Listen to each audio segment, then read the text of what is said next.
For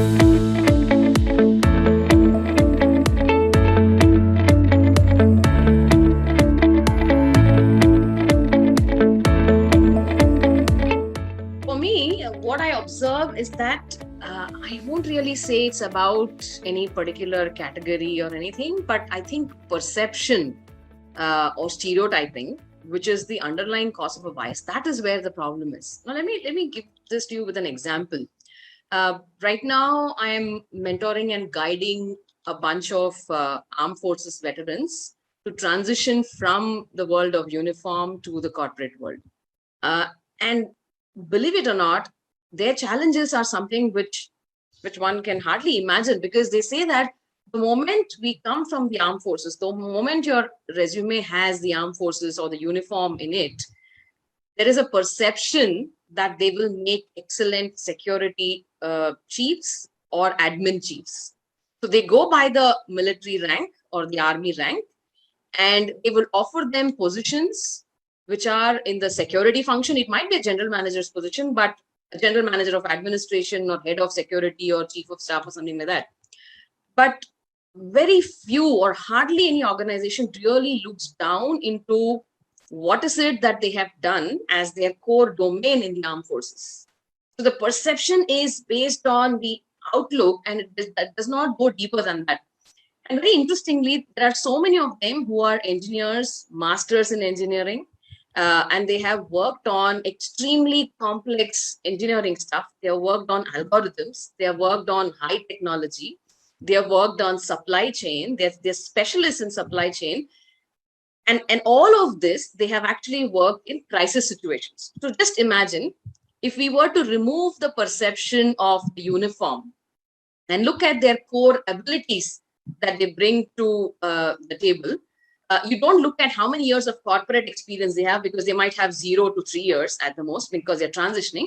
If you don't look at how many years of corporate experience, but if you look at how many years of domain experience, if we start looking at the CVs, I think the stereotyping bias could be eliminated. And why I brought this example is that not only in this case, but any bias that I see, mostly the most predominant one that I see is that of a stereotyping, that people of a certain gender can't do this, people of a certain age can't do this, people of a certain age are not tech savvy, people coming from a particular region will not be able to communicate.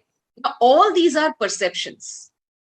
Now, you might be wondering, why am I bringing perceptions into it when we are talking of bias?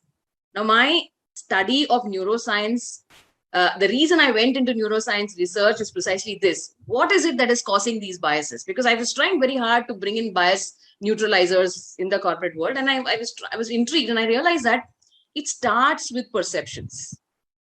Perceptions over a period of time becomes belief, and belief over a period of time becomes a bias. So, that is why I say that the most common problem is may not be the bias itself, but it is a perception which is so deeply ingrained that it translates into a bias. So whatever it may be, perception, the moment you pick up a name, the moment you read the address, the moment you read about the hometown, the moment you read what religion this person is, constantly your brain is forming stories around that based on the experiences you've had, based on whatever you have read, based on whatever you have watched, with all those influences. And the brain is coming up with beautiful stories which are actually creating those biases. So I think it's the perception is the problem, not really the bias.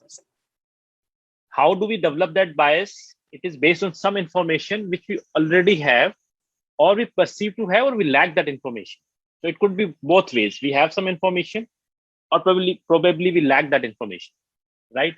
Basically, it is a subjective way of thinking that originates from an individual's own perception or point of view. So what I am thinking, it is coming from that. So, and what happens because of these biases, it actually influence the way, or rather affect the way we think, behave, and perceive other people. So you see, the bias itself, the word has a negative connotation, and any kind of bias having at a workplace or out of work or in the social life is a bad thing to have. But even if I have to pick up one bias, which I think is something which is doing the most harm at this point of time. And if I have to narrow down to the corporates, what we are talking about, probably confirmation bias is something which is very, very harmful, because it affects a lot. It starts from the hiring, it affects during the entire employee lifecycle management, it affects during appraisal performance, during the exit also.